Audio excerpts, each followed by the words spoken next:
حضرت امام مالک رحمت اللہ تعالی علیہ پوری زندگی مدینہ المنورہ میں جوتا پہن کر نہیں نکلے، سواری پر بیٹھ کر نہیں گلیوں میں چلے. پوچھا کیوں؟ فرماتے ان گلیوں میں میرے مصطفیٰ چلتے رہے، ادب اور تعظیم رسول کی خاطر میں جوتا پہن کے نہیں نکلتا، نہ سواری پر سوار نہیں ہوتا، ان گلیوں میں میرے آقا چلے.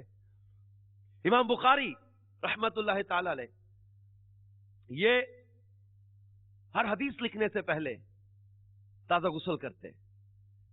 یہ ایسی بات ہے، کسی حدیث میں حکم نہیں دیا گیا، صحابہ کرام علیہم رضوان سے اس کا ثبوت نہیں، لیکن ادب اور تعظیم کا معاملہ ایسا ہے کہ شریعت نے منع نہ کیا ہو وہ کام، اور ہو حضور کی محبت اور ادب و تعظیم میں، تو وہ اپنی اصل میں جائز ہوتا ہے.